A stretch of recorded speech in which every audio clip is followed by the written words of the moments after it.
Recently मी visit केलं पुण्यामधलं भीमाशंकर ज्योतिर्लिंग. दादरवरून रात्री 11:55 ची ट्रेन पकडली. जनरल कोच खाली असल्यामुळे आरामात झोपून जाईन म्हणालो तर पुढच्या स्टेशनवरती खूप मोठे लफडे झाले. ट्रेन थांबली, त्यासोबत गर्दीही वाढली. सकाळी 4ला पुण्याला पोहोचून बसावं लागणार होतं. 5 वाजता बस चालू होणार म्हणून चौकशी केली. त्यानंतर मला समजलं पुण्यावरून बस स्टॉप 3 किलोमीटर लांब आहे. मग ऑटो करावीच लागणार होती. लवकर पोहोचून सगळ्यात पहिली बस पकडली. त्यात गर्दी कमी असते आणि आरामात बसायलाही मिळालं, ते पण विंडो सीट. 212 रुपये तिकीट आहे आणि 3 तास ट्रॅव्हलिंग इथून भीमाशंकर पर्यंत. त्यात रोड मध्ये एवढे भारी व्ह्यू आहेत ना, 212 रुपये वर्थिट आहेत. त्यासाठी 2 स्टॉपला गाडी थांबते 15 मिनिटं चहा आणि ब्रेकफास्ट साठी. इथे मला ध्रुव भेटला. सोलो ट्रॅव्हलर होता भाऊ. बस निघाली आणि आजूबाजूला त्रिशूल असलेले लाईटचे पोल दिसायला लागले. मी उतरलो आणि समोर बघितलं तर पूर्ण फॉग. पुढे फ्रेश झालो आणि निघालो दर्शनासाठी. तर राम राम, मी योगी आणि आज आपण करतोय 4था ज्योतिर्लिंग भीमाशंकर ज्योतिर्लिंग. सह्याद्रीच्या पर्वत रांगेत महाराष्ट्रातील सर्वात प्रसिद्ध देवस्थान आहे. हातामध्ये फुलाची टोकरी घेत आजूबाजूला माकडांची कारस्थाने बघून एवढी मजा येत होती.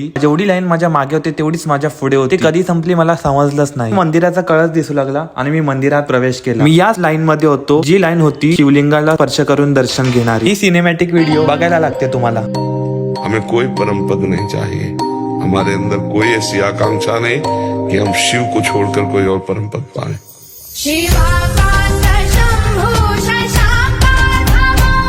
त्रिशूल, माळा, रुद्राक्ष आणि इथून डमरू घेतला जो मी माझ्या बॅगेला अटकवला. बाजूला राम मंदिर, कालमच्या देवी मंदिरचं दर्शन घेऊन निघालो परत मुंबईला यायला. बसची वाट बघायला बस स्टॉप मध्ये बसलो. थोड्या टाइमने सडनली पूर्ण भीमाशंकर चेंज झालं. पाऊस, धुकं, एकदम अचानक. आता मी पूर्ण वेडा झालो ते बघून. मी पळतोय इकडून तिकडे सगळं कॅप्चर करायला. एकदम हिल स्टेशन सारखं सगळं वाटू लागलं. मॅगी खाऊन शेवटची बस पकडली. ट्रॅफिकमुळे ट्रेन मिस झाल्या. नियरेस्ट स्टेशन कासारवाडीवरून लोकलने लोणावळ्याला सोबत होते हे बसमध्ये ओळख झालेले नवीन मित्र. अनएक्सपेक्टेड भेटलो तरी वाटत नव्हतं नवीन आहेत. कंपनी बेस्ट होती त्यांची त्या टायमाला. चालून पाय मेल्यात जमा होते. हायवे पर्यंत चालत आलो, तिथे जेवलो आणि गाडीने सरळ मुंबईला आलो. भेटू नेक्स्ट ब्लॉग मध्ये.